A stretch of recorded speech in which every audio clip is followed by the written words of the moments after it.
Colaprico. Alozia. Yasmin Ryan trying to go inside and does. Ryan and Bell battle. Ryan in front. Tapped in. Sophie Schmidt. 2-1 Houston. What's up, H-Town and all around? OSG, the Dynamic Foxtrot. You're listening or watching to the Dash Dispatch. Thank you for joining us. We didn't see you last week, so here we are, which means we got us a kind of a little bit of double dip. But first, as always, the Dynamic Foxtrot. Andres, what's going on, brother? Yes, sir. Yes, sir. Good morning. Pretty good. Like you said, we've got a lot of catching up to do since we didn't do an episode last week. But you know what? That's always good because we got to talk about Dash for hopefully 2 hours. Some good news for Dash, too. And then, as you heard it, he said good morning. So shout out to the Dynamic Foxtrot for getting up at 7:30 in the morning with me on a Sunday morning. Yeah. Accomplishment right there.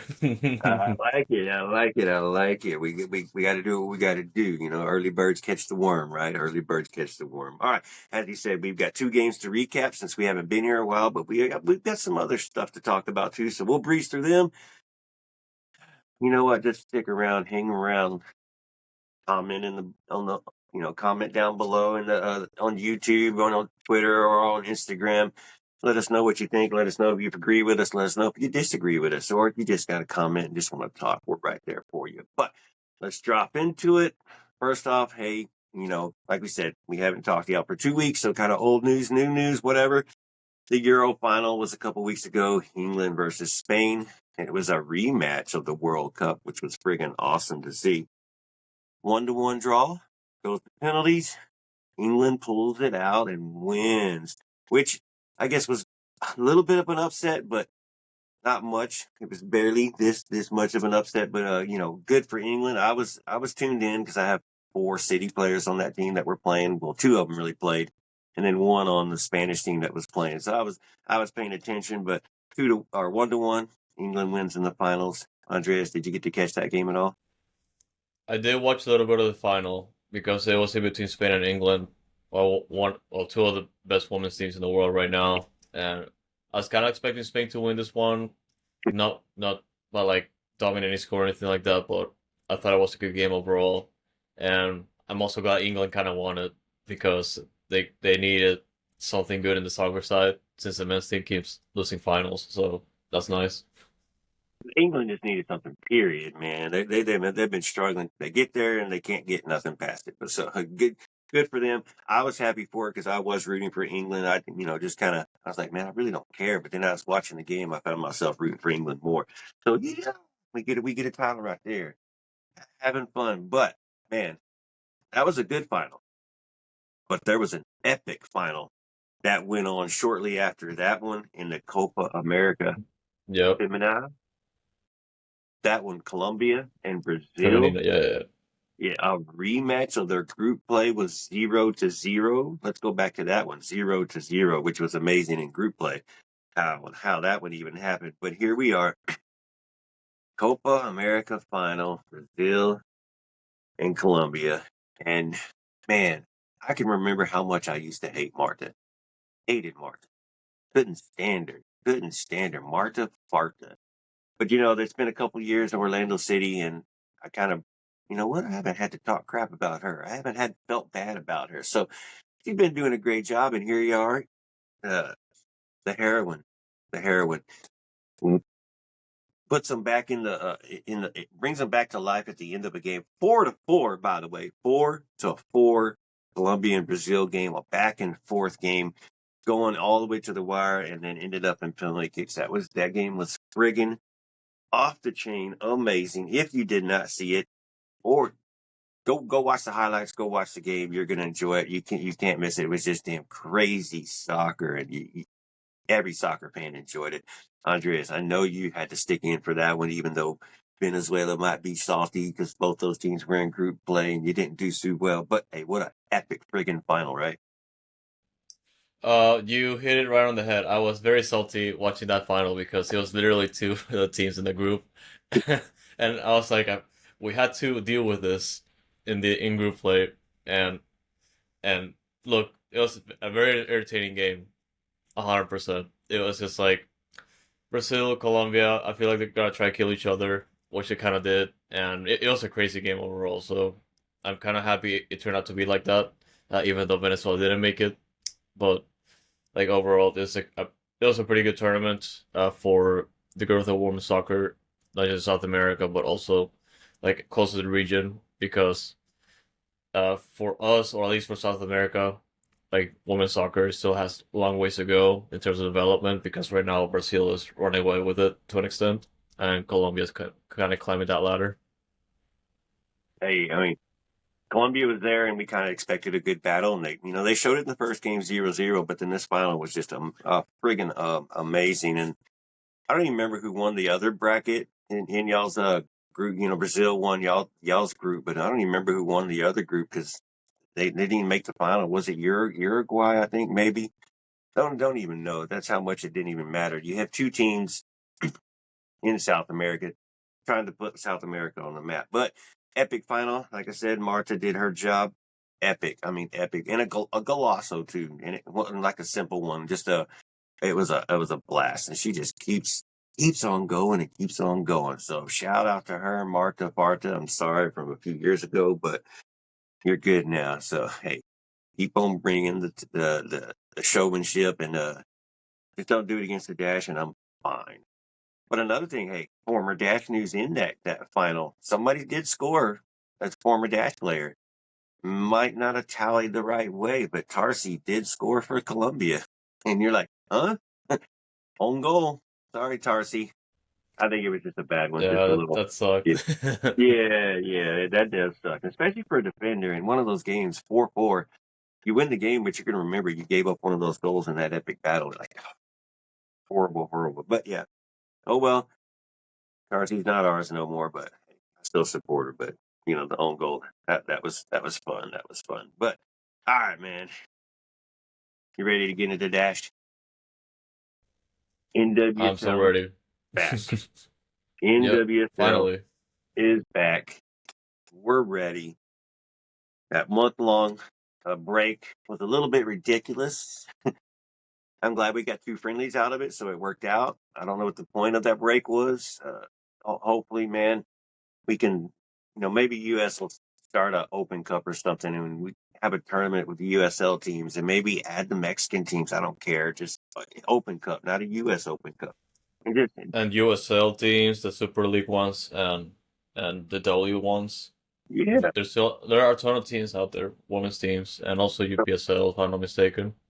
Yeah, so maybe we do need a U.S. Open Cup over there, and that's what we do during the summer. Is let the younger teams battle the other divisions battle it out throughout the season, and then we take that month off and get those main last teams and have a tournament. Let's go. You win the Open Cup, or do something instead of taking a damn break.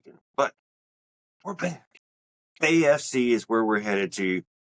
West Coast late night game. We stayed up for it.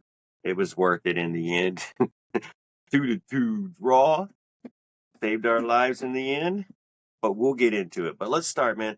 The lineups. This is what we've been talking about over the break, too.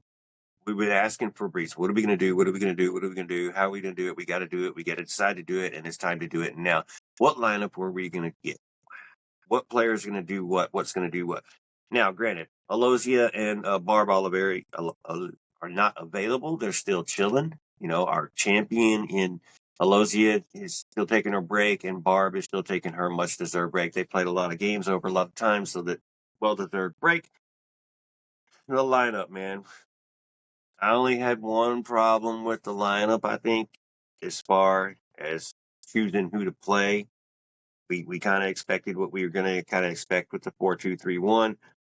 Golaprico and Maggie Graham as your sixes. Sheehan as your other midfielder. Van Zanten. Kiki. She's getting a start on the left side. Ryan Gary's is in concussion protocol, so we'll see what happens Yeah, when Kiki Ryan Gary Love. comes. Yeah, got that Kiki love, especially. I know Mark, he might have popped up right now. He's not even on the show, but he might have popped up right now. Yasmin Ryan, of course, is going to be our striker to start. So there's one problem we can talk about. We're not starting a true striker again. We were hoping to start as true striker or work our way, have Messiah Bright be the striker, work the way the other way. But it's still a strong 11. Evelina Dujan is also getting the start. I'm excited for this one just because I like the type of player she is, how she plays. Sometimes she can dribble too much and just dribble herself into trouble instead of using her team, but that's the type of player she is. She's a dribbler. So uh, the defensive line was where I had the question. You have Patterson, Jacobs, and Nielsen to get the start. But over on the other side, you have Alyssa Chapman gets her debut for the NWSL season. And we'll start right there, Andreas. Alyssa Chapman gets the left back start. And the only reason I say I question that, she hasn't played all season. There are other defenders on the bench. Katie Lynn does not start. You can put Katie Lynn in for Paige, and Paige moves over to the left. You've got other things you can do. You have all defenders on the bench pretty much because our attackers are not available. But let's start right there. Alyssa Chapman, what were your thoughts on this when you saw her getting the start? Amazing. Welcome back. I'm more so happy because of the fact that she's been out for so long, and you see her at least practicing here and there, and just in the stadium around. Sometimes it's kind of like I want to see her play now because she should be good to go, right? And it's just amazing to see her back on the field after going through maternity leave, and just being back overall. It's wonderful. Yeah, right. Let's clarify. She is returning from an ankle injury, so she was back Right. from maternity leave, and then she did get injured in practice, so that's why she's been out this longest time. But yeah, so I'm kind of I'm with you. Like, all right, cool, Chappie's back.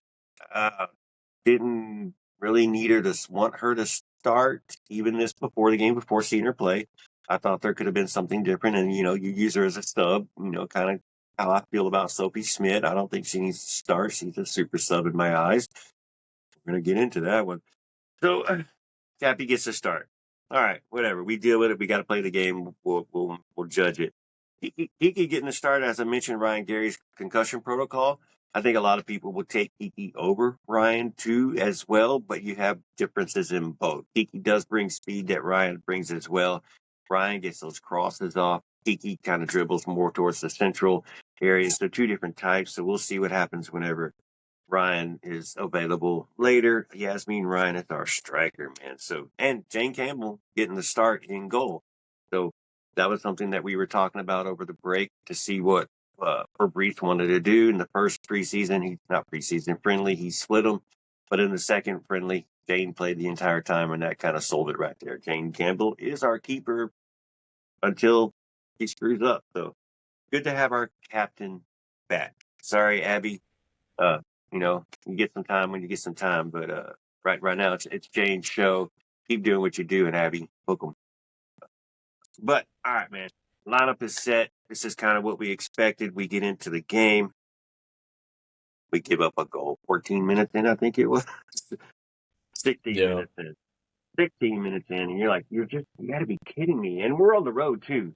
This is where you have more faith in your team because we do play better on the roads for some reason. But here we are. We give up that freaking goal early, and we're playing the same dash ball, slow, not watching our runners in the box. I'm like, guys, you're ball watching. The first 15, 30 minutes of the game, man. Give me your impression of that game, how it went off to you, how it started, as to what you're expecting, and then you're like, oh, here we are. Yeah, one of the things just heading into this game, and it's definitely one of our weaknesses, overall for the rest of the year, it's our back line because we have faced so many front lines with so many speedy attackers that we just struggle to keep up and just even try to maintain or track back just to make sure that they don't have coverage for the ball. And in the first 15 minutes and overall throughout the game, Kudananji for BFC has just been absolutely tearing the back line apart. And it was the case for the assist for the first goal. And I mean, that's definitely the thing that was worrying for me because it was gonna be difficult for them to adjust over the course of the game. And yeah, for me, I was not a big fan of how they were standing. The backline itself was just set up because we were not ready for the counters, especially when Kudananji was just at the right place at the right time. She was gonna beat her backline in a foot race no matter what. And yeah, that was the biggest concern for me. Well, since you know what, let's just segue right into it. Since we've been talking about it already, Kunanaji just kind of can't be nice. Kind of ripped Chapman a new one in this game, and Yep. he did not score, or did she? Or yeah, she did not score, but bro, She hit the post like 3 times, I think. yes, Yep. any one of those could have hit. Any one of those could have gone in. And the poor girl, there was a stat Kunanaji that came up during the game that Ion or whichever channel we were on. Yeah, I think it was Ion brought up, and she's second in the league for shots on target, but has one goal for the entire season. And the other two were Banda and uh, Kawinga. So what you see where that puts her. If she just finishes, she's the next Aliyu or the new Aliyu, I guess. She doesn't know how to finish, man. Hits the woodwork, misses, can't shoot Oh right. my But goodness. yeah, I'm sorry. That's the first thing I thought of when I saw that stat. I'm like, oh my God, girl, you can do something, but you can't do something with it. But poor Chappie up down that line. But at the same time, Chappie did do well in certain aspects of the game against Kunanaji. She did know she was going to get beat by pace, so she did backtrack a lot, and Kunanaji kind of drove herself into Chappie a few times. But Chappie stood her ground. She has a lot of fight. I love the fight that Chappie brings out there. It just she grit. She never gives up, and she plays to the end, and it doesn't beat herself up if she makes a mistake, because she makes mistakes like bad passes and sometimes a lot of bad passes, but more than not. So I guess that passing percentage would be a low. But this isn't the Chappie show. This is the Dash Dispatch, and we need to talk about the Dash and not just Chappie. So I'm not trying to bury Chappie. I'm sorry, girl. She did play the full 90, like I said, a lot of grit, a lot of fight right there. But man, I kind of want to talk about what I am starting to believe is one of the best midfields in the NWSL. Doesn't show on paper as far as creating goals, but it shows on every other stat line for that team and teams across the NWSL. It's definitely Sheehan and Colaprico are your two there every day. And it's Graham that started in this one, and then our next game is going to be Graham as well. So it looks like that's kind of really the tripod right now. We don't know what we're going to do with Barb whenever she comes back, but man, are you with me there? How do you feel about our midfield for the Houston Dash? I feel like it's been slowly growing, and I can definitely see where you're coming at because, like, even though on paper or like you see it with your own eyes, it's not you don't see it right away. When you just like go back and analyze like the growth or just like the development of the midfield since the start of the year, things have been clicking like slowly, and I feel like the team has been holding on to the ball much more comfortably, which definitely helps to set up the attack, which has been something that they've been still working on as of right now. But I do have to agree, like to an extent, I compare the start of the year to now. I feel like in the midfield side of things, the team has been more stable, and it's good to see because we've been hoping to see something built at this point, and Fabrice has been, and it's just been us trying to keep that faith to Fabrice. I feel like there's now a product that we can at least analyze or just make sure that it hopefully grows over time. But like it's still a valuable product that we can still use. So I think it's good. I remember back at the beginning of the season when we were still trying to judge our new players coming in. We were trying to predict who our lineup was going to be, our midfield was going to be, and I think we went with one of them, Sheehan or Colaprico, and then we were trying to figure out who the other one was going to be, and maybe Pungan was one of them, if I remember correctly. It's kind of crazy now that it's this shore line.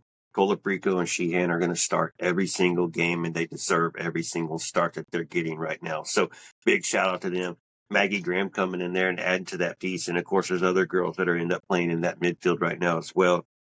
You don't have very many available, but Sophie Schmidt obviously coming in off the bench and getting time. But other than that, it's pretty set, and these girls have to play 90 minutes almost every game now because we're just limited into the midfielders that we have. We have defenders, we have, and we have a couple other players. We got to get Alozia and Barb back obviously to move forward. But Man, let's move on. We move into the second half. First half is slow for us as always. We're getting used to this crap where it's like you gotta wake up. Let's get the game Yep. going. I feel like back when coaching or even when I was a kid, getting up for your tournaments or your early morning games. Basically, it was your tournaments because when you play a tournament, a youth tournament, your first game happens to always be at 7:15 in the friggin' morning. So you're driving to the tournament. Sun's still coming up and everything. And I kind of felt like that's what it was. I'm just not awake yet. It's we got to play soccer, even though it's 7 o'clock at night, 9 o'clock at night, our time still. So then, the body should feel it. But I don't know what it is. Every game, they just cannot start friggin' on fire. They have to end on fire. And I guess you got a lot of match to get a fire. So I guess that's how we are. We're a match right now. We start out as a piece of stick. We get ignited, then it burns. That's the analogy I got for you there. 72nd I minute, love man. it. Hey, it's a good one. I just came up with that right there on the spot. Hey, Messiah Bright gets subbed in the 65th minute, and we were kind of expecting that. It kind of happened a little later than we were expecting because we do need our striker, So while we're on that real quick, Yasmin Ryan, bro, how are you feeling about her playing the striker position? It's been like more hit or miss than anything, but I feel like more misses than anything, and I feel like it could just be an issue with like how she's being set up. Obviously, a position that she's not accustomed to at this point, and it's more so like we're not setting her up in a position where she's just able to open up or just be provided service to the point that she's just like able to create from there, and it's concerning. So it's really sad to see the type of production so far, and of course things can change for sure, but overall, so right now, it's not looking good for me. No, and like you said, it's not a position that she prefers. She is familiar with it. She knows the position, but it's not what she likes. She likes playing on the wing. She likes dribbling through the middle of the field. She did come from a Gotham team where she was like the fourth piece on that team. So she had players around her that she was able to feed and provide. And right now, she kind of is the star of the star of the team. You've got a lot growing around her, obviously, with Avery Patterson and others. But right now, she's kind of the star. So she comes in, and you are the number one player. You are the people that we're trying to feed now instead of being fed. And she thrives at feeding and working and getting and earning that goal. I don't know. So that's why we beg and we need that striker. So we'll see what Clarissa Laracy is, or we'll see what the window brings us if we can find a forward. I'm still with Messiah Bright, not forgetting about her. She does create a lot when she does come into the game and brings something different with pace and stretches the field out. So it's just Fabrice has got to decide which 11 he's comfortable with starting the game, and right now it's Yasmin Ryan as the striker. But like I said, we get into it. Messiah Bright does come in. Yasmin Ryan moves out to the wing. Diljan, I believe, is the one that gets subbed out. Actually, it was Diljan that gets subbed out. And the game changes a little bit, man. And it only takes 5 minutes. Only 5 minutes for us to create something and an assist from Sheehan and a Kiki Van Zanten goal. So Kiki Van Zanten debut, start. First start of the season. Sorry, not debut. First start of the season. First goal of the season. And boom, it was just pretty. It was nice. 1-1, man. I know you had to be excited and jumping up and down, especially for Kiki. And then, like you said, first thing we thought of was Mark.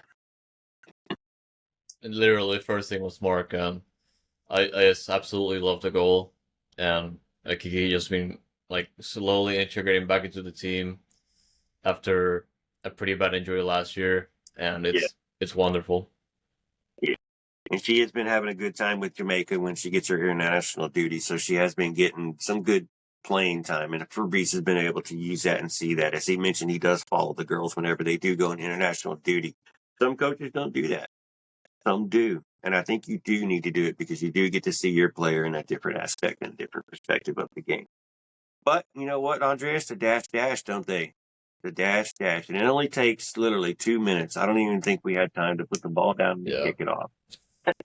And we give up a goal and Bay's up 2-1. Like, oh my God, the second half is supposed to be our time, our future, our game. And you're like, here we go again. Well, I guess the break didn't do us too well, huh? Right there. So I know you had to be frustrated with that 2-2 goal, but you know what? I won't put you through that turmoil right now. Let's move on forward because man, what's nuts is who comes in the 86th minute? Super sub, and I kind Yeah. of questioned it. We're down 2-1, and you put in Sophie Schmidt, who we all know who's a CDM, right, or a defensive style player. But then you go back and you look at the bench and you don't have players available. You have Abby Smith, Belle Breed, Rebecca, and Zoe Matthews on the bench. So where's your goals going to come from if you're putting somebody in? Zoe Matthews is still working her way up the ladder, so you're not putting her in right now. So it is Sophie Smith, and Sophie Smith is the right one to do, man, the right one. And she is so intelligent to the game that she puts herself in positions and puts herself in situations that benefit her and benefit the team. And here you are, up across from A.B. Patterson and Sophie Smith in the 88th minute. Puts the ball in the back of the friggin' net. And if I remember right, it was a header. Back of the net. Brilliant goal. Brilliant timing. 2 minutes left in regulation. 2-2. Super sub. Take me through the exhilaration of that moment, Andres. I mean, nobody saw it coming, and you kind of said it like we were hoping to see a player come in that's just gonna be able to provide. And at the end of the day, like Sophie Schmidt provided, which I mean, it's outstanding for sure. And in a game that like early on in a good majority of the second half, like you kind of saw AFC just sticking to the lead or just adding more to it, and this is well, the goal that Sophie Schmidt provided gave a lot of it was a lot of work because it came out as a work as a collective unit and not just for like Sophie Schmidt's equalizer, but also the Dash just being able to hold on to dear life, which is good on the road. And I'm glad they were able to take it out because they needed this type of result. They needed something positive coming out of the break because they got a ton more games coming up. So overall, happy with that. And I was messing around looking at Foot Mob, and it was a header, by the way, from Sophie Schmidt. So it came from the corner, right, from Patterson, and I really kind of just discovered this myself, really, to tell you the truth. But they did the XG for the play itself. So Sophie's goal was a .63 on the XG. So she had to do more to make sure the ball went into the goal, which is friggin' amazing. So I'm expecting a 1 or a +1 on that, but this one was the effort. So Sophie If I did can it. also add, Yeah. sorry, if I can also add a stat that I found insane from Up to Jack. I don't know if you've seen it yet, but Probably apparently, did, but yeah, yeah, tell it to us. yeah. So basically, the equalizer, and actually, never mind. Yeah, because it's for on a different game. But yeah, Yeah, no, for next game, honestly, yeah, we'll yeah, come no, back to it. yeah, yeah, yeah, no, honestly, just glad with the result and Sophie Schmidt providing, which is gonna be a precursor to the next game. Yeah, We'll yeah, see. it is a nice one. It's a deja vu kind of moment. Also, real quick, looking at the stats, man, Bay had an XG of 3.66, 20 shots, 7 of those were on target, and that's what the difference was. I don't know why they had a 3.66. I mean, I don't remember Jane having to make too many excellent saves or too many big saves. Our XG was 1.66, so we defeated our XG. Bay did not. So Bay was a better team and probably should have won this game and probably should have came out with 3 points, but they did not. Super Saver Sophie Schmidt 2-2 draw. All right, that was a game. That was a good one. I enjoyed that much. Whew. I'm gonna forget about the roundup. We're not even gonna go back to those games. Yeah, we can probably wait till the end. Yeah, yeah. We'll wait. We'll catch up. We'll catch up with everybody else later. But all right, man. So that was that. Now let's jump forward a week. We have North Carolina Courage coming to Houston on a Friday nighter, 7 o'clock game. You think? You thought? You're supposed to You have? think a home Yeah. game? On a Friday How night. a home game Friday night. What's going to happen, right? What is going to happen? Well, I've seen this movie before. you have seen this movie, and my dumbass on the edit that morning put lightning in the friggin' edit, so I kind of screwed myself and hit myself. Luckily, it was only an hour delay, and really, reason I really say I screwed myself because I drove to Houston, did the game, and then drove back to Austin the same night, Friday night, which was 2 nights ago. So any delay, anything keeping me from leaving any earlier than possible was just, gotta be kidding me, because, you got to watch the game and then you got to do the press conference and you got to do the mixed zone.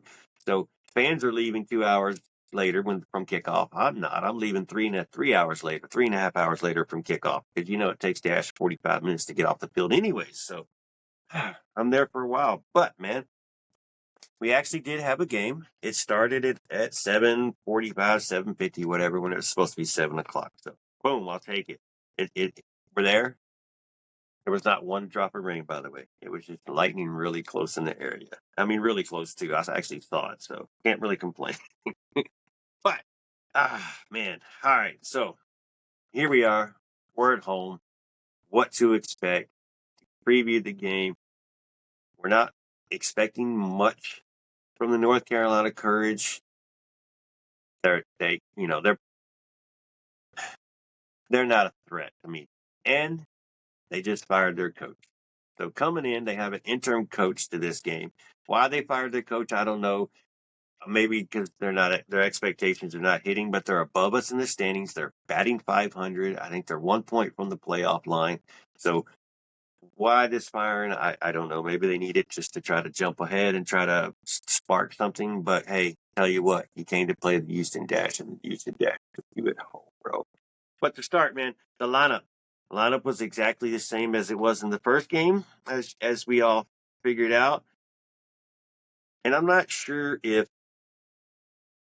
I think it kind of looked the same. Yasmin Ryan was still the striker. You kind of saw Kiki moving forward some, so maybe that was a little bit of a change to relieve Yasmin Ryan some of that striker role. But you still had Chappie with the start. You still, like I said, exactly the same 11 starting. So were you surprised to have that 11 starting? Alosia is returned. Barb is not available, and Ryan Garys is still on concussion protocol. So you have Messiah Bright, Sarah Puntingham, Alosia Schmidt. You have Westfall has returned back to play from her injury, so she is available off the bench as well. And I don't know if I like Westfall more than Cappy right now, but we'll get into that. But you don't have much options, so same lineup. Not really surprised there. But what do you do from here? Game started, Andres. You got your starting lineup. Do you go with the high tempo that Fabrice kind of mentioned in the press conferences? How did the girls come out and start this game?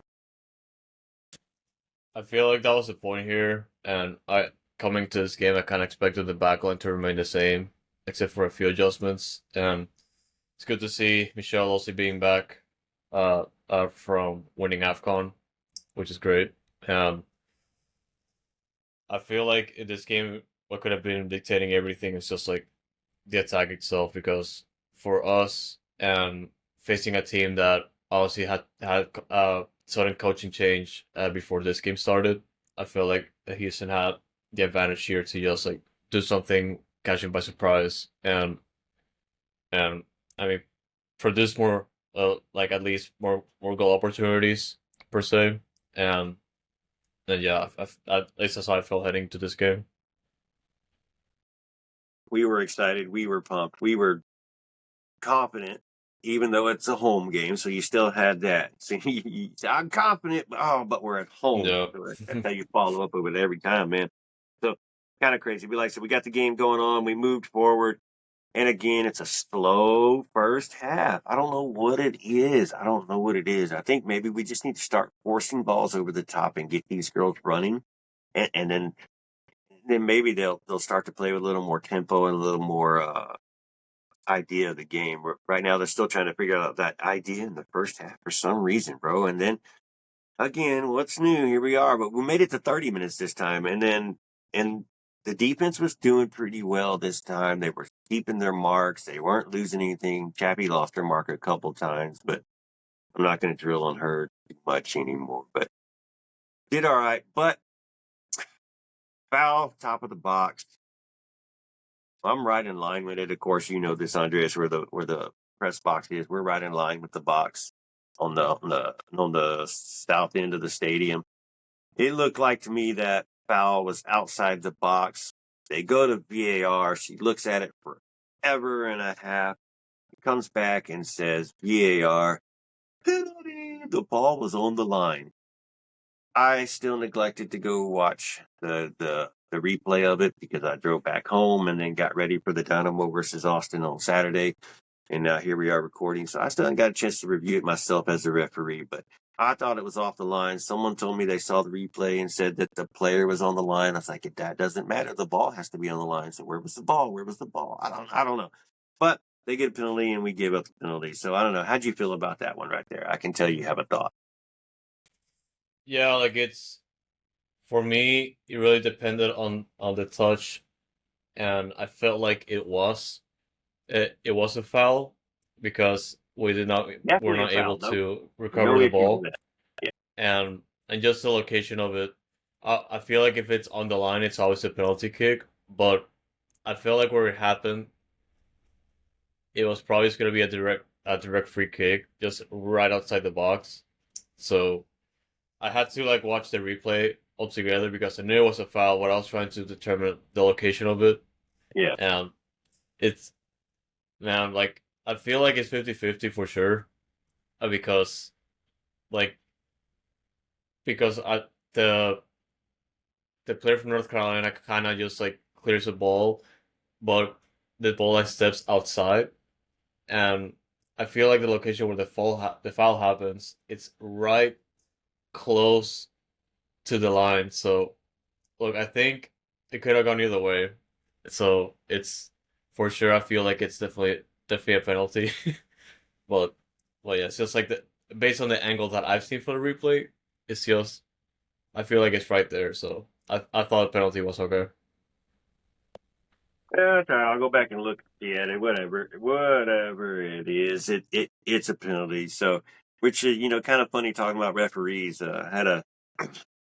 Ran into last night sitting in the tunnel, trying to interview Dynamo players. One of the pro referees, and they're not actually a pro referee, but he's like an instructor and a trainer for pro referees. Walked out of the locker room and we made eye contact, and we know who each other are because we used to work each other back in youth, becoming referees and becoming who we are. But I looked at him, and as he walked by, and I told him, like, hey, man, we need to have an interview with you on the show. We need to talk. We got MLS Pro questions, man. We got questions about these referees, man. What are they being instructed to do now? But he kind of laughed and just kept on walking. Didn't want to talk too much, but I'm sure I'll get a message from him on Facebook here in a couple of days. But What I wanted to highlight for the penalty though is like Maggie Grant's reaction. I don't know if you saw the broadcast. You haven't seen the highlights, but you have to whenever you watch it. Like Maggie Grant's reaction to the penalty is just like priceless. I thought it was funny. oh yeah, I'm definitely gonna have to go see it because like Yeah. I was at the game, so there was no replays, there was no nothing for me to rely on just except for what was happening. But I did not see her reaction, so I'll definitely go check that out and see what that reaction was, man. But 32nd minute though, we do give up a penalty. Jane can't save it. She didn't guess the right side. Whatever, it is what it is. So we got to move. Now we're down 1-0 in the first half. Again, at home. Jesus Christ. Here we go.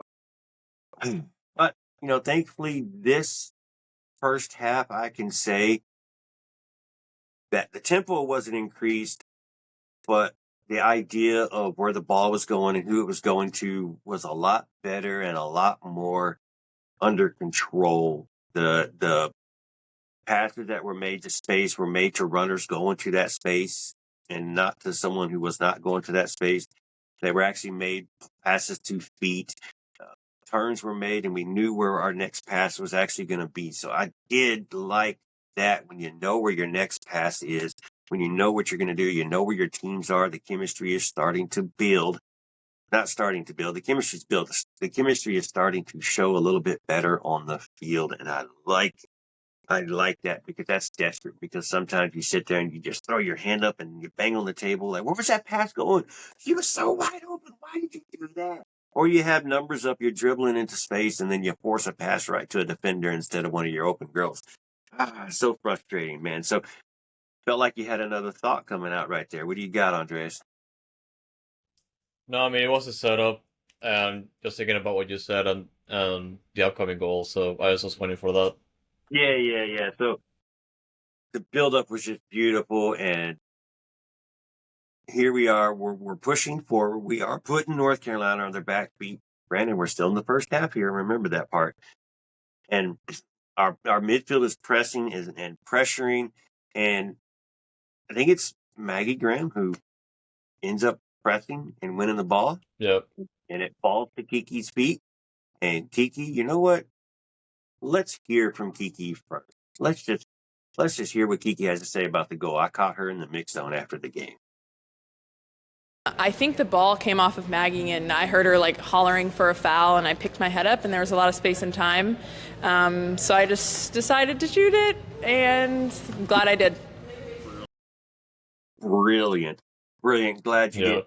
And this is also another perspective where we're sitting in the press box, Andres. You know, that angle where we're at, it was directly in my line of sight to the goal. And my eyes got big when I saw all that space. And then she shot it. And then it was a rip. And then it busted through the back of the net. Bro, I got up.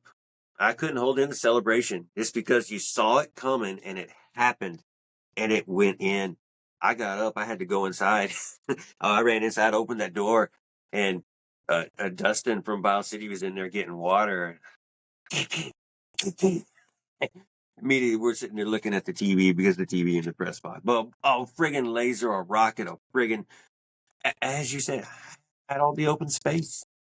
Why not take the rip, especially when you know how to do it, man? So, Andreas had to be as excited as I was, right? I was. So that was an absolute banger of a goal. And it all goes back to Maggie Graham because that she was able to recover the ball. I think that North Carolina's keeper, obviously she was trying to like pass it to someone in the middle, but they left such an opening because Maggie Graham was able to recover the ball almost immediately. And Kiki Van Santen was just like wide open to just like wait for the ball to settle and just take a rip there, and it worked out very well. So that was a big goal for that to tie the game, well, to get it to the board. Big goal, yes. And like I said, tie the game, get us back to 1-1 at half, which is a lot better mood. You know, a lot of positives there in the first half. So you come in at half 1-1. And me, I'm feeling confident. The fans should be feeling confident because you know what team you typically get in the second half is a better team, is a more aggressive team, a more progressive team. And that's exactly what you do get from the dash in the second half. So we come out in the second half, you get a little more aggressive dash. They're pushing forward like they always do. Hold on, switching tabs real quick. Come on, slow post. And then, you get this time Messiah Bright comes in the 63rd minute to make that striker change and to push the field a little bit further and spread that defense out. You have a Sarah Puntingham who comes in the 71st minute with Michelle Alozia comes in the 71st minute.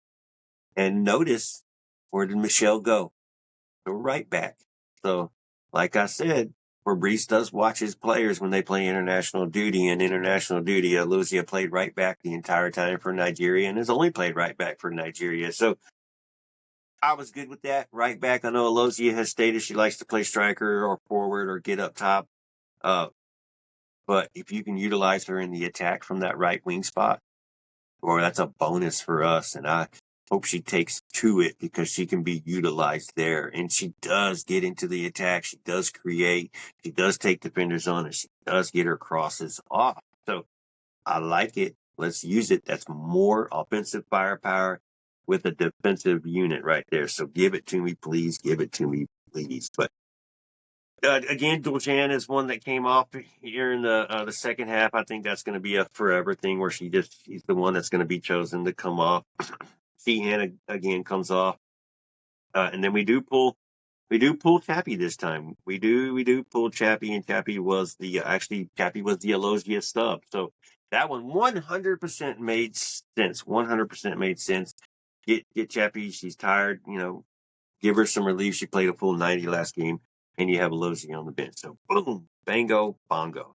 But man, it kind of sucked because we couldn't find the net in the second half. We just could not find it. Kept working. Super sub comes in the 82nd minute. We're pushing forward. Extra time comes along. The referee slows the game down by making a couple calls against us and gets the fans booing and all that good old crap. But you know what? What do you do, man? What do? You rely on effort. I thought, to tell you the truth, Andres, I'm sitting there in the press box. I'm starting to gather my stuff. I'm writing the thing. The ball goes out of bounds for a throw in. It's already 95 plus. It's already over 95. And it's 5 minutes over. And I'm like, she's going to blow the whistle. Man, damn. All right, 1-1 draw, whatever. Throw the ball in. Maggie fights with the defender. And then, I don't know how, she wins it. The ball bounces off the defender, comes right back to her friggin' feet, and then she just crosses it down the middle. And Andres, I want people to go back and look at this replay. Watch that replay first off. The Maggie Graham effort to win that ball, to keep that ball, to get that ball off. But then you look, there's a Sophie Schmidt double teamed in the middle of the box in front of the keeper, who somehow still finds a way to get a toe on it and put it in the friggin' back of the net. And I couldn't tell if she nutmegged the defender or not for that ball to go through. Elated, bro. Take me through that moment as you saw it as well. I know you're watching on TV, but I stopped doing what I was doing and celebrated. I mean, it was effort, like you said. The recovery itself was half the battle, and then that run from Jasmine Ryan just to, like, and not just in that specific run, but also in the last couple of minutes of the game in extra time, it looked like Houston was still trying so hard to get inside the box to find an opening, and that recovery from Graham was key to set up Jasmine Ryan to run inside the box. No, I said Maggie with the assist. It was Yas with the assist. Sorry, my bad. Thanks for the correction. Yeah.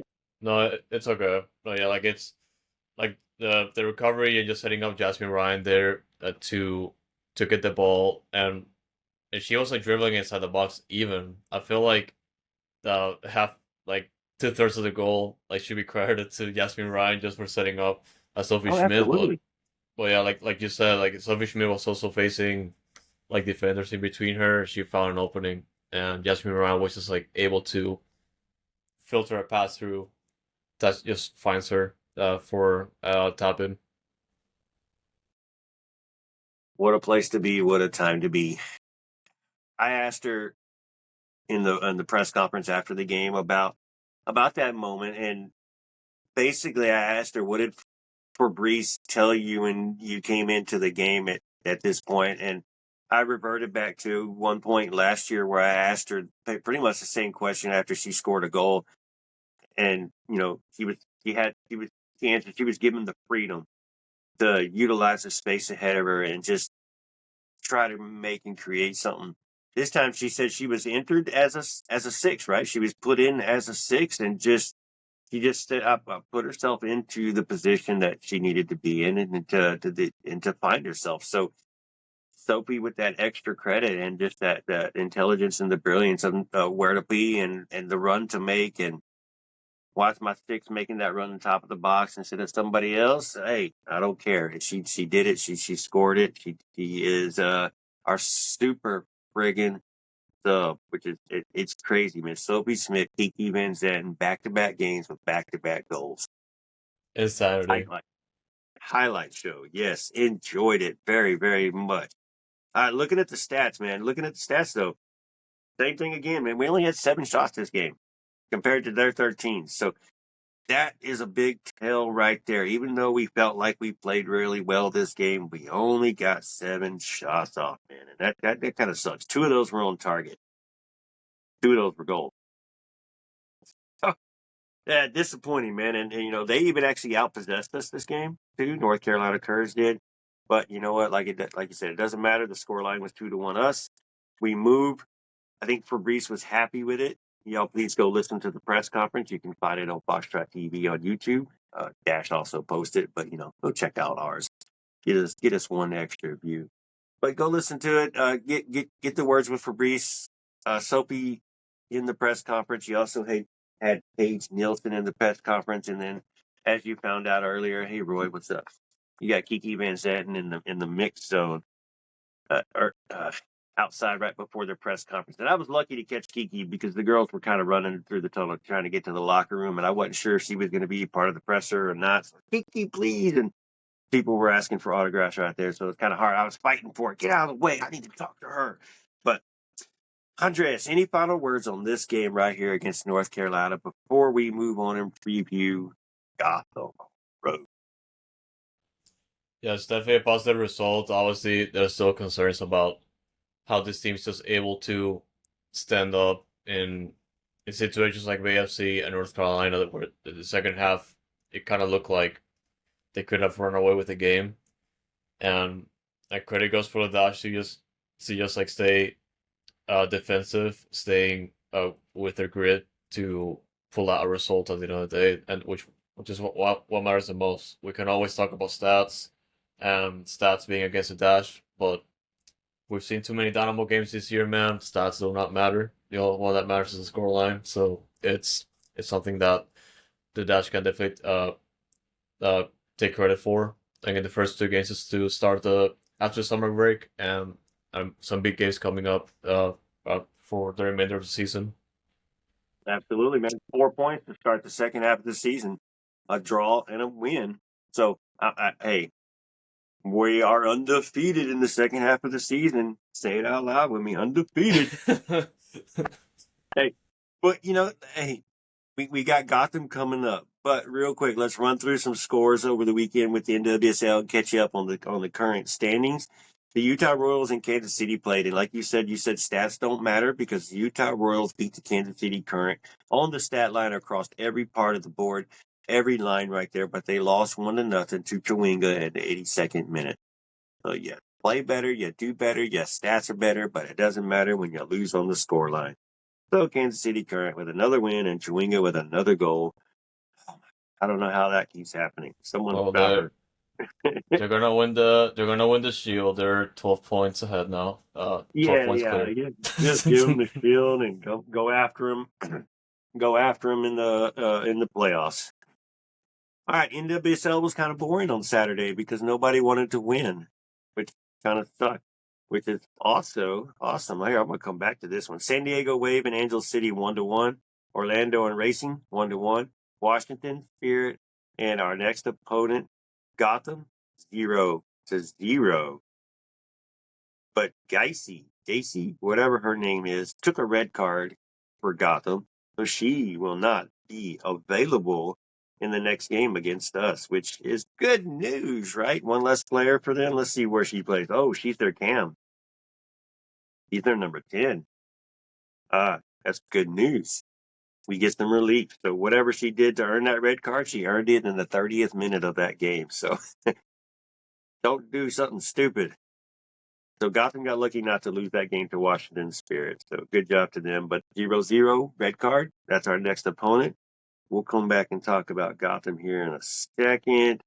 Today, as we said, it's early morning on Sunday, so, we really can't tell you about the rest of the NWSL schedule because they haven't happened yet. Chicago Stars play Bay FC today. Portland Thorn play the Seattle Reign later today as well. And let's hit the table because, as Andres said, Kansas City is a whopping 12 points ahead. 13-0-2. No draws. 2 losses, 13 wins. Somebody's got to draw and somebody's got to stop them. Plus 22 goal differential, only giving up 10 goals all season, scored 32, 6 more than anybody else in the league. Nuts, man, nuts. Orlando Pride, second place at 27, tied with Washington Spirit, 27. San Diego with 26. And then you got to look way down the line to number 12, where we are at 15 points. Look, 15 points is only 5 behind Gotham, who is number 8, with Gotham coming in. So 5 points behind. We got some moving to do. Anything that stands out with you in the standings or the NWSL Roundup right now, Andres? The best outcome we could have asked for is to not lose both games. That just happened because if that would be the case, if we lost both games, the gap would have widened and we would have been in deep trouble. Because we're now, like you said, we're now separated for a playoff spot by 5 points, and there's plenty of games left in the season, so there's definitely room to make up. But it's more so it's gonna come down to, obviously, as optimistic fans, we say win out, but in these situations, especially I guess a team that's also like desperate to maintain their playoffs, the playoff line, or like maintain their spot in the playoff line, they're gonna do everything they can to get a result against us. Yeah, like it's gonna be. I feel it's gonna be an interesting turn of events over the next few games. Because the Dash are out of opportunities to keep losing games. They need to get as many points as possible, and they're off to a good start, so they have to keep up momentum now. All right, so our next opponent, Gotham FC. If we're 5 points behind them, if we can get a dub here in Gotham, that'll be something special and get you a lot and do something extra to get you closer to that playoff line. But Preview versus Gotham, this is going to be a hell of a match for us to win. We're going to have to play very, very well. Natalie Jacobs, Paige Nielsen, y'all eat your Cheerios before that game. Y'all have Esther Gonzalez to deal with on the top of the box. And he is probably the most dangerous player in the NWSL right now, I think. Just the way her Euros went, the way she's been playing, she's just been amazing. She has 10 goals in the season already. Unstoppable. So, hopefully, Jane stops her, and we don't give up goals to her. Somebody else has to score. We just can't allow them to score. I don't know what to think, man. Gotham's going to be tough. Thank God the 10 is going to be out now. They can't feed Esther Gonzalez now, and they're going to have trouble getting those assists. But I don't know. They have their left wing, Dupansky, who has 5 assists already. So we know where the idea of the game is going to be coming from the left side, which is Chappie's side. So maybe Alosia needs a start, or Westfall will probably get a start back. I'm not sure. Westfall probably won't. She's probably still working her way back. I don't know what to think, man. Here you got Gotham. So what are you looking into to this game, man? This is going to be a tough one. I think we can score against them, but can we keep them from scoring enough on us? They're 5-5-5 right now, by the way. I feel like it's gonna be a tough game either way. And offensively speaking, like they can do a lot of damage for the Dash, and it's gonna be up to the defense, especially the left side, like you mentioned, to stay on their toes, because it can easily get out of hand for them. And more than anything, we've been asking for consistency this season, and we have not seen that type of consistency enough for us to not be worried. So if they can keep it up for like the past few games, or at least like hold on enough to find openings and put the game away, it's definitely enough. But we haven't seen that type of consistent performance for us to believe. So it's gonna be a big game for sure, and it's gonna be a game that can decide a lot of things. And more than anything, all the games for the Dash going forward are gonna be critical. Y'all tune in. Is this the 3:00 ESPN game, Andres? And it's on Sunday, by the way. And make sure, yeah, because it's in the afternoon on a Sunday, so I'm pretty sure it's gonna be an ESPN game. But let me confirm real quick. Yeah, so 3:00 in the afternoon next Sunday, y'all. Be ready versus Gotham. Andreas So it's gonna be on Paramount Plus and NWSL Plus. Okay. Not the ESPN game. All right. All right. Well, anyways, we still get to watch it. It's 3:00, middle of the afternoon. I'm good with that. So, boom. So that gives us time to get our next episode out Sunday or Monday next week and get our recordings done and get our weekend over with. And then that'll be a late nighter on Sunday. I don't like late night Sunday soccer. That sucks. So 3:00 soccer up in New York. Weather should be great. Shouldn't be hot. Should be nice, comfortable weather. So maybe that'll benefit the Dash. We'll see if we wear the cosmic purple. We'll probably be back in orange against Gotham because I think they have darks for home. But all right, we're at the hour mark. Let's move on from the previews and let's talk about the transfer window. Because we're not done. All right. We do have Clarissa Laracy. People are probably asking, 2 games we've had her and she hasn't played. She hasn't done anything else. All right. Well, I believe probably by the end of today is Sunday, probably by the end of the day tomorrow, Clarissa Laracy will have her visa approved, is what it sounds like, and she will be available for Gotham. She has been training with the team, just can't play with the team. So she will be available most likely, and we'll see how we utilize her. She is a forward. We don't know if she's going to be on the left, if she's going to be the striker, she's going to be in the middle, on the right. We'll have to wait and we'll see. We'll see if we can get a preview out of her breeze in the press conference prior to the game. So y'all stay tuned for that press conference. Anything on Clarissa Laracy you want to add, Andres? Looking forward, no pun intended, but looking forward to how how she turns out.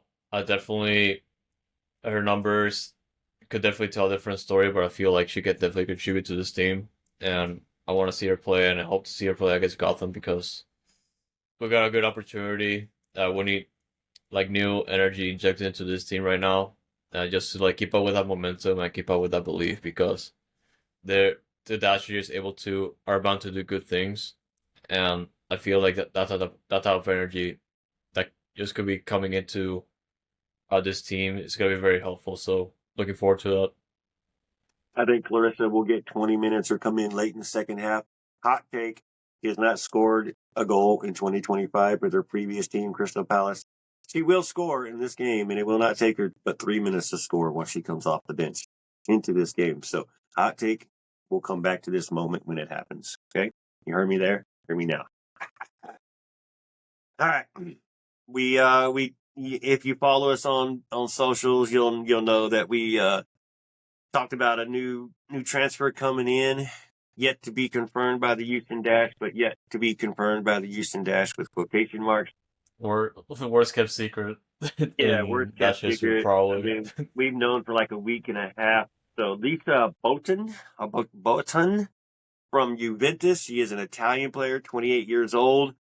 Sounds like it is going to be an official transfer from Juventus women's. She's been at Juventus for the 8 past seasons. So basically since she's 20, she has played 1 million minutes for Juventus. She is like a juggernaut of a player. She does not miss games. When I go back and look at her history, she does not miss games. And she is a left wing back, a left back, a left center back, a left attacking mids kind of, but looking like she is a left wing back. And I like what she's done the past couple of years for Juventus and getting those assists and getting those goals.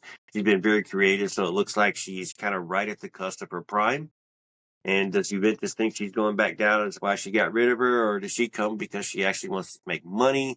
I don't know the story as to why that is. We'll have to ask her, what brought you to Houston? Boom, boom, boom. So we'll get to talk to her.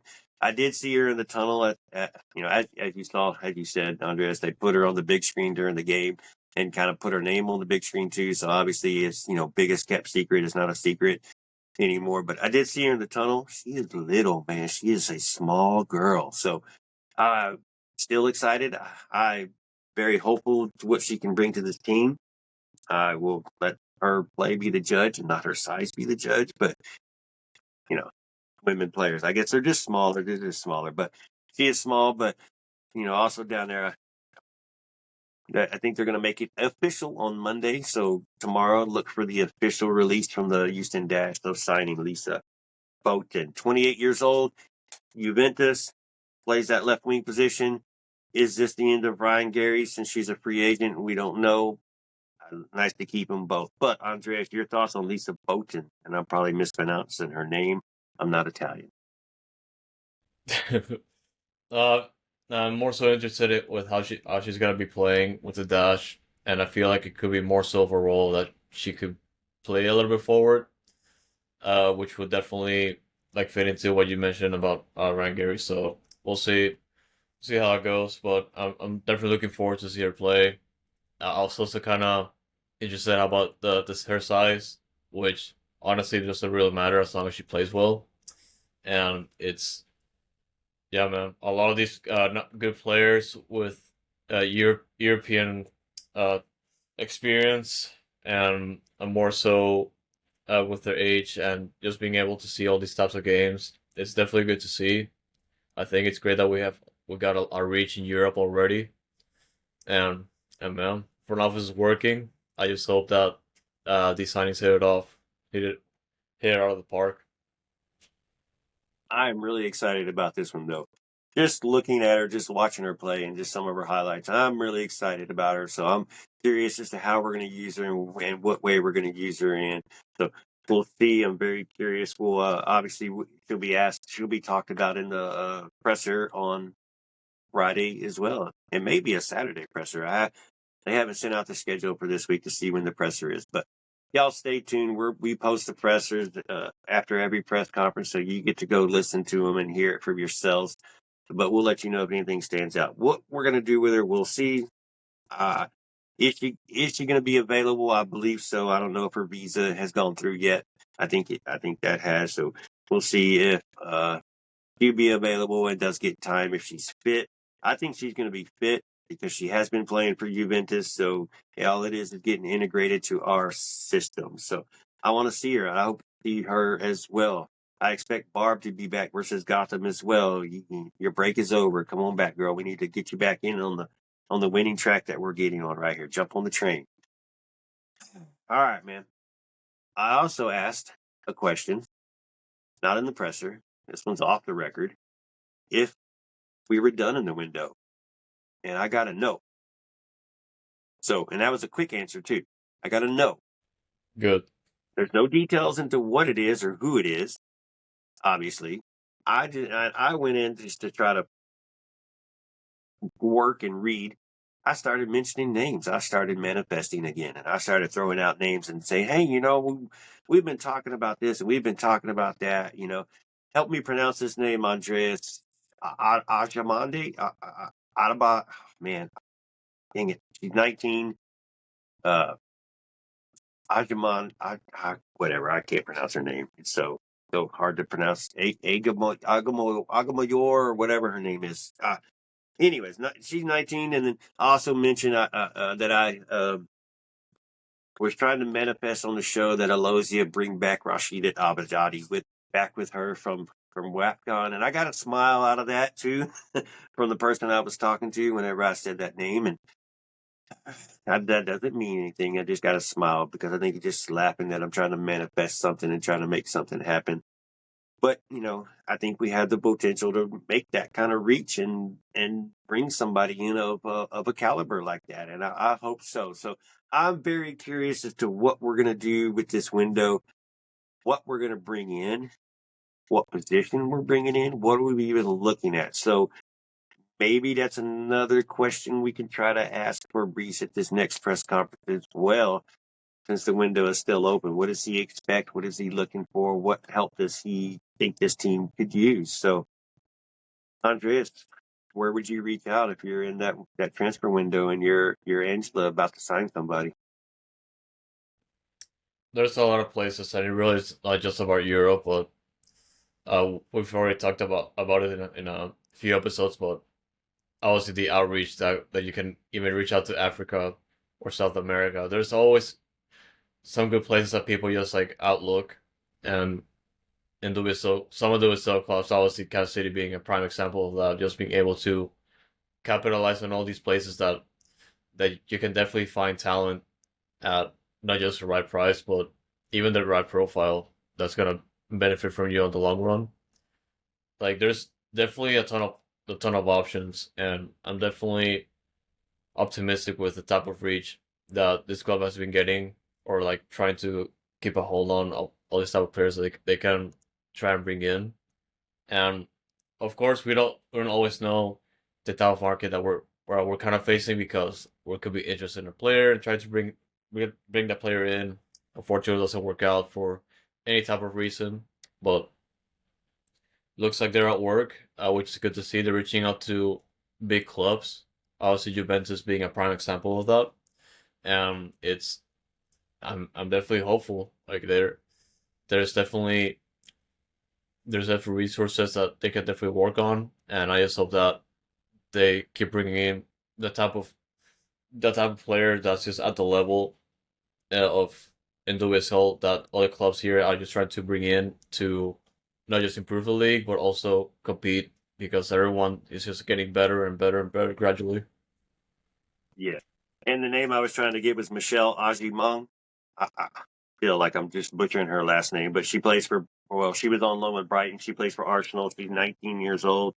She's an English national. She's another manifest wish list. But the in the Dash and Chata keeps bringing her up. So we'll keep bringing her up as well. We'll bring our wish list up and we'll try to manifest something. But she's a player that, somebody that could come in and just immediately stand out. So we'll keep talking wish lists as we keep moving on while this window's open. Until the window closes, we'll keep dreaming. We're gonna go beyond. Andres, we're hour 21 in. This is the Dash Dispatch. I want to thank everybody for listening to us this long. I promise the next episode won't be this long. We're gonna keep it. We're gonna get back to you on a weekly basis, no matter what. Something in the works. Hopefully, I can surprise y'all with something in the works here soon. Hopefully next week, maybe soon, maybe later. We'll see. I'm excited. But Andres, where do people find us? Where do they keep up with us? And what do they got? What do they got to look forward to? Man, all season long, Dash, Dynamo, those, you name it. We're always gonna keep you guys covered no matter what. Wherever you are watching or listening, you can always find us at Noodle Time. Just search the podcast in any podcast platform you're hearing to, but the best place to watch all of our content is going to be Foxtrot TV on YouTube. You're going to see all of our episodes, not just for Dash Dispatch or Noodle Time, but also the press conferences, any game days that we post. Everything's almost going to be there. So make sure you are subscribed, liking our videos, giving us our comments for any of those platforms. We are always keeping an eye on those comments just for feedback, any opinions you have on the Dash. And man, Dash Dispatch, it's hitting up some big numbers. I'm still kind of shocked with the numbers from the Michelle Lossi episode, what we did for the WAPCON. I feel like a lot of people like that, so we thank you guys for your support there as well. And also, Dash Dispatch, the written version, is going to be part of our weekly newsletter with Fox in the Box. We do have the Substack. The next one's gonna be a long one too, but that's all right. Y'all like to read. Yeah, for sure. And the written version is gonna be part of the weekly newsletter through Substack, and we do have the link in the profile description for our YouTube channel, Twitter, so you can check it out. And also, speaking of Twitter, our handle is gonna be @Dynamic Foxtrot and Noodle Tiempo. So make sure you're following us on those handles as well. We also have the Dynamic Foxtrot handle on Instagram and Blue Sky, so make sure you're following us there. And Goals TV, a good platform to watch other soccer content creators like us. So if you haven't checked it out already, it's gonna be goals.tv, spelled with a C, and our profile is gonna be goals.tv/@DynamicFoxtrot. So check it out. It's a cool platform if you haven't seen it already. And yeah, man. As always, we do appreciate the support you're giving us, and that's the Dispatch, man. Some good numbers, and despite the season, man, people love supporting the Dash.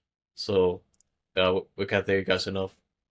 Keep it up. We're a growing network, and we're going to keep doing as much as we can to keep getting out there to y'all and passing out information as we get it to y'all. Hey, we're help you keep you in tune, man. But I think the biggest shout out today goes to Mark. Kiki, we love you. He made sure that we Yeah, Mark. Yeah, we had to say that in this show no matter what. Man, Kiki, we love you. So we had to say it twice because she scored a goal in both games. Whenever she scored the goal, I tagged him and didn't say nothing. I just tagged him and said, Mark, where you at? He comes back, we won. Kiki scored. Kiki scored. And then his attitude changed real quick. So, hey, love giving him shit, but hey, thank y'all. Hour 25 minutes in, hour 15 minutes in, people.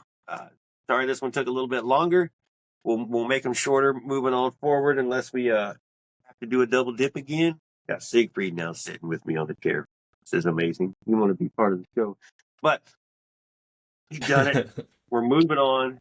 We got Gotham on Sunday, plus the press conferences, so we'll bring you some more news next week. This is the Dash Dispatch. That's Andres. I'm OSG. We look forward to talking to y'all next week. H is up. Go Beyond.